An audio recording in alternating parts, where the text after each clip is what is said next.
What can businesses learn from sports coaches and managers' approach to leadership and teamwork? Well, I think it's both ways. I think sport has a huge amount to learn from business. That's why I like coming to conferences like this, because you always learn from other people. I think business does have a fascination with sport. I think when certain individuals are successful, whether you're an athlete or a coach, people think there's some magic formula, and to be honest, there's not. It's the same things that happen, I think, if you're a successful business person. I also think it's just always good to cross ideas.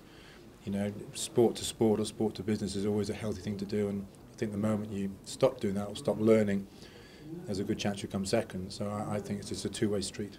You mentioned the similarities between business and sports. Can you kind of elaborate a few of those similarities?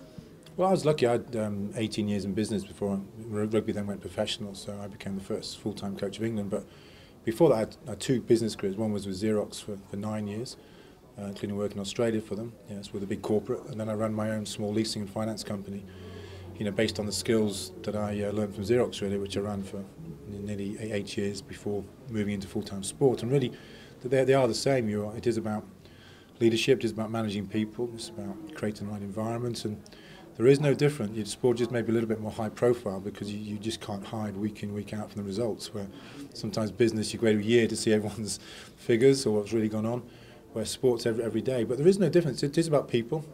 I put enjoyment very high on the agenda when I was running, especially my own small company, meaning people generally want to come to work. I think sport is the same. You can have all this talent, but if they generally come and they enjoy what they're doing and really enjoy it, in a real positive way, which is usually about hard work and trying new things, I think you can create some really amazing results. But I put enjoyment at the top. But the way I run England rugby team was no different than I run my small leasing company. It was the same thing. It was a small business. Any particular motivational techniques there?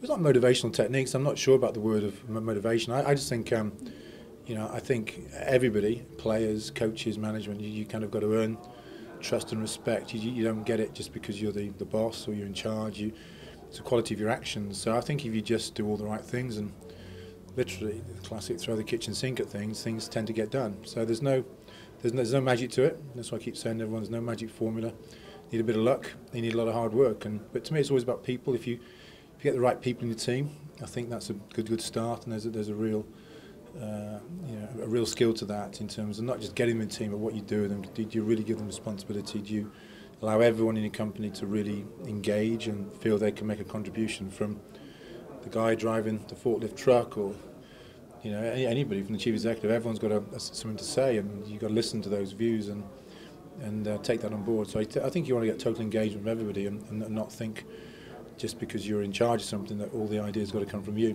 because I think most of the best ideas come from people who are actually out there at the real sharp end. Interesting stuff. And what about talking about you talked a lot today about knowledge, actually, yeah. Sports people and knowledge. What about learning about competitors? Is there anything the business world can learn from sports that way? Yeah, I think all I can relate that to is what I did with England. To be fair with England, I probably concentrated a lot on what we did. So I'd say 75–80% of our development and work is how we're going to play. Yes, you've got to look at your competitors. I think in business it's probably a bigger margin. I think it's really, you probably can't have enough knowledge on your competitors. But I think my knowledge of the competitors is very good, so you've got to spend a lot of time. But if you put too much knowledge into your players, rather than worrying about what they're going to do, they're more worried about what the opposition are going to do.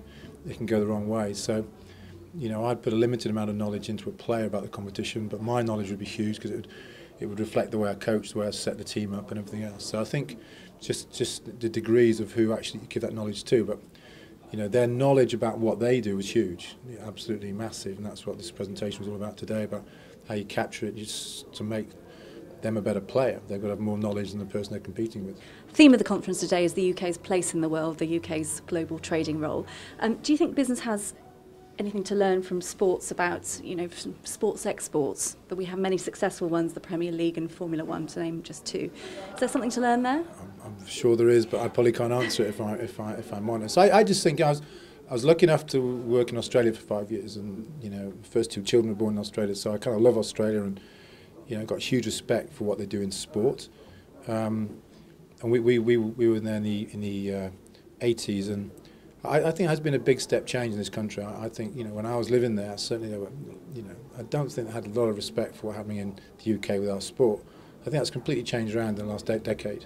I think 10 years ago, or the last 10 years, have been a huge change with so many people, especially the government, because the government has provided a huge amount of funding to a lot of our sports teams. And now I think people are generally looking in at the UK, all our sports, including the Premier League, to say what are they doing and why they're doing it. So it's gone are the days where we've sort of been the laughing stock, which I'm really proud of because we all love sport. But, you know, that's the biggest accolade compared to Australia. I mean, I always held them up as the best and still probably do, you know, but I think they look very closely now at what happens in the UK, and I think we all should be very proud of what's going on in the sporting landscape in this country.